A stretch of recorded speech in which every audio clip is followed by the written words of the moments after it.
بسم اللہ الرحمن الرحیم۔ شروع اللہ کا نام لے کر جو بڑا مہربان نہایت رحم والا ہے۔ الف لام را، یہ اللہ کی کتاب اور قرآن روشن کی آیتیں ہیں۔ کسی وقت کافر لوگ آرزو کریں گے کہ اے کاش وہ مسلمان ہوتے۔ اے نبی، ان کو ان کے حال پر رہنے دو کہ کھا پی لیں اور فائدے اٹھا لیں، اور لمبی لمبی آرزویں ان کو دنیا میں مشغول کیے رکھیں۔ آخر کار ان کو اس کا انجام معلوم ہو جائے گا۔ اور ہم نے کوئی بستی ہلاک نہیں کی مگر اس کا وقت مقرر لکھا ہوا تھا۔ کوئی امت اپنی مدت مقررہ سے نہ آگے نکل سکتی ہے اور نہ پیچھے رہ سکتی ہے۔ اور کفار کہتے ہیں کہ اے شخص جس پر نصیحت کی کتاب نازل ہوئی ہے، تو دیوانہ ہے۔ اگر تو سچا ہے تو ہمارے پاس فرشتوں کو کیوں نہیں لے آتا؟ کہہ دو ہم فرشتوں کو نازل نہیں کیا کرتے مگر حق کے ساتھ، اور اس وقت ان کو مہلت نہیں ملے گی۔ بے شک یہ کتاب نصیحت ہم ہی نے اتاری ہے، اور یقیناً ہم اس کے نگہبان ہیں۔ اور ہم نے تم سے پہلے کے مختلف گروہوں میں بھی پیغمبر بھیجے تھے، اور ان کے پاس کوئی پیغمبر نہیں آتا تھا مگر وہ اس کے ساتھ ہنسی کرتے تھے۔ اسی طرح ہم اس گستاخی کو گناہگاروں کے دلوں میں ڈالے رکھتے ہیں، سو وہ اس پر ایمان نہیں لاتے۔ اور پہلے لوگوں کی روش بھی یہی رہی ہے۔ اور اگر ہم آسمان کا کوئی دروازہ ان پر کھول دیں اور وہ اس میں چڑھنے بھی لگیں تو بھی وہ یہی کہیں کہ ہماری آنکھیں باندھ دی گئی ہیں، بلکہ ہم پر جادو کر دیا گیا ہے۔ اور ہم نے آسمان میں برج بنائے ہیں اور دیکھنے والوں کے لیے اس کو سجا دیا ہے، اور ہر شیطان مردود سے اسے محفوظ کر دیا ہے۔ ہاں، اگر کوئی چوری سے سننا چاہے تو ایک روشن انگارہ اس کے پیچھے لپکتا ہے، اور زمین کو ہم نے پھیلایا اور اس میں پہاڑ بنا کر رکھ دیے، اور اس میں ہر ایک چیز اندازے سے اگائی۔ اور ہم نے تمہارے لیے اور ان لوگوں کے لیے جن کو تم روزی نہیں دیتے اس میں معاش کے سامان پیدا کیے، اور ہمارے ہاں ہر چیز کے خزانے ہیں، اور ہم اس کو بمقدار مناسب اتارتے رہتے ہیں۔ اور ہم ہوائیں چلاتے ہیں جو پانی سے بھری ہوئی ہوتی ہیں، سو ہم آسمان سے مے برساتے ہیں، پھر ہم تم کو اس کا پانی پلاتے ہیں، اور تم تو اس کا خزانہ نہیں رکھتے۔ اور یقیناً ہم ہی حیات بخشتے اور ہم ہی موت دیتے ہیں، اور ہم ہی سب کے وارث ہوں گے۔ اور جو لوگ تم میں پہلے گزر چکے ہیں ہم کو معلوم ہے، اور جو پیچھے آنے والے ہیں وہ بھی ہم کو معلوم ہے۔ اور تمہارا پروردگار قیامت کے دن ان سب کو جمع کرے گا، وہ بڑا دانا ہے، خبردار ہے۔ اور ہم نے انسان کو کھنکھناتے سڑے ہوئے گارے سے پیدا کیا ہے، اور جنوں کو اس سے بھی پہلے بے دھوئیں کی آگ سے پیدا کیا تھا۔ اور وہ وقت قابل ذکر ہے جب تمہارے پروردگار نے فرشتوں سے فرمایا تھا کہ میں کھنکھناتے سڑے ہوئے گارے سے بشر بنانے والا ہوں، بس جب میں اس کو درست کر لوں اور اس میں اپنی طرف سے روح پھونک دوں تو اس کے آگے سجدے میں گر پڑنا۔ چنانچہ فرشتے تو سب کے سب سجدے میں گر پڑے مگر شیطان کہ اس نے سجدہ کرنے والوں کے ساتھ ہونے سے انکار کیا۔ فرمایا اے ابلیس، تجھے کیا ہوا کہ تو سجدہ کرنے والوں میں شامل نہ ہوا؟ اس نے کہا میں ایسا نہیں ہوں کہ انسان کو جس کو تو نے کھنکھناتے سڑے ہوئے گارے سے بنایا ہے سجدہ کروں۔ فرمایا یہاں سے نکل جا کہ اب تو مردود ہے، اور تجھ پر قیامت کے دن تک لعنت برسے گی۔ اس نے کہا کہ پروردگار مجھے اس دن تک مہلت دے جب لوگ مرنے کے بعد زندہ کیے جائیں گے۔ فرمایا اچھا، سو تجھے مہلت دی جاتی ہے وقت مقرر یعنی قیامت کے دن تک۔ اس نے کہا کہ پروردگار جیسا تو نے مجھے بھٹکا دیا ہے میں بھی زمین میں لوگوں کے لیے گناہوں کو آراستہ کر کے دکھاؤں گا اور سب کو بہکاؤں گا۔ ہاں، ان میں جو تیرے خاص بندے ہیں ان پر میرا قابو چلنا مشکل ہے۔ فرمایا کہ مجھ تک پہنچنے کا یہی سیدھا رستہ ہے، جو میرے خاص بندے ہیں ان پر تجھے کچھ قدرت نہیں کہ ان کو گناہ میں ڈال سکے۔ ہاں، بد راہوں میں سے جو تیرے پیچھے چل پڑے، اور ان سب کے وعدے کی جگہ جہنم ہے۔ اس کے 7 دروازے ہیں، ہر ایک دروازے کے لیے ان میں سے الگ الگ حصہ ہے۔ جو متقی ہیں وہ باغوں اور چشموں میں ہوں گے۔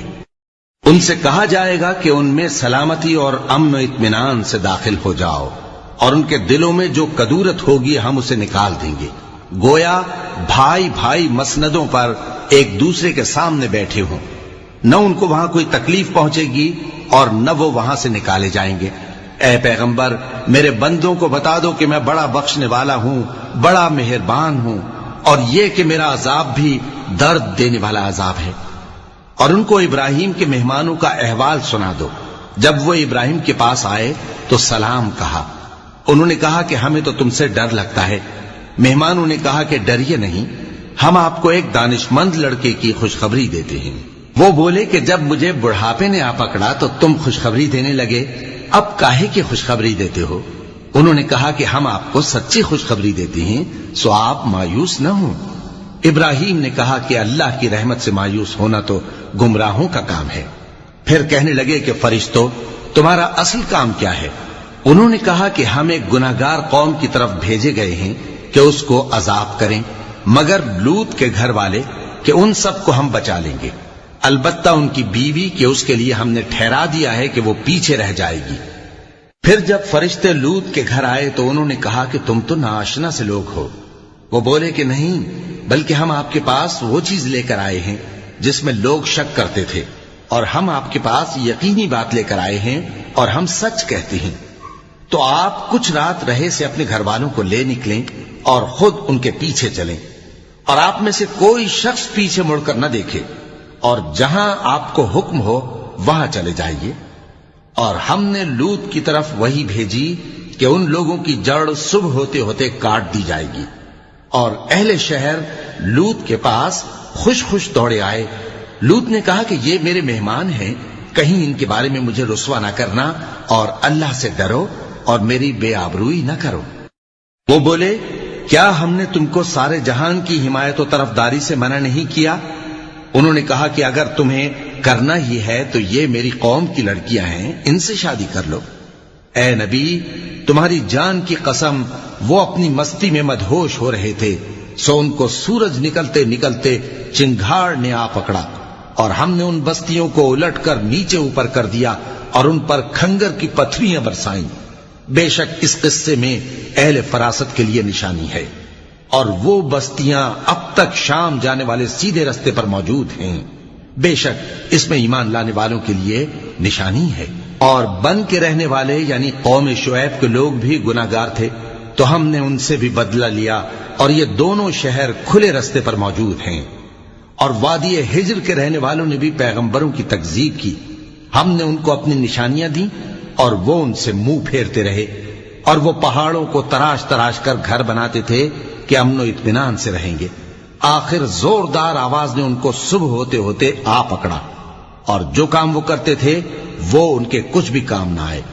اور ہم نے آسمانوں اور زمین کو اور جو مخلوقات ان میں ہے سب کو تدبیر کے ساتھ پیدا کیا ہے، اور قیامت تو ضرور آ کر رہے گی، تو تم ان لوگوں سے اچھی طرح سے درگزر کرو۔ کچھ شک نہیں کہ تمہارا پروردگار ہی سب کچھ پیدا کرنے والا ہے، جاننے والا ہے۔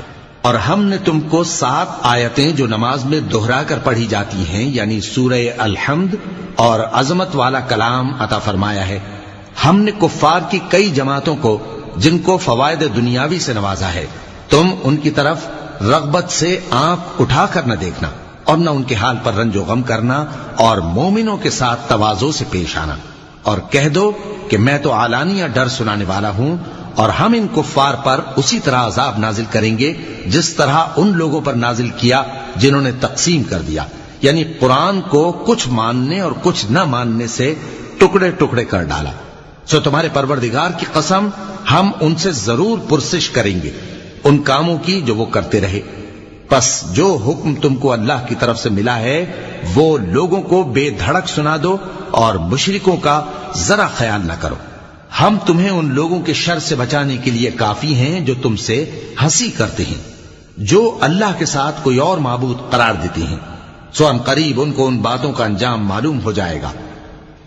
اور ہم جانتے ہیں کہ ان کی باتوں سے تمہارا دل تنگ ہوتا ہے، تو تم اپنے پروردگار کی تسبیح کہتے اور اس کی خوبیاں بیان کرتے رہو، اور سجدہ کرنے والوں میں سے ہو جاؤ، اور اپنے پروردگار کی عبادت کیے جاؤ یہاں تک کہ تمہاری موت کا وقت آ جائے۔ صدق اللہ العظیم۔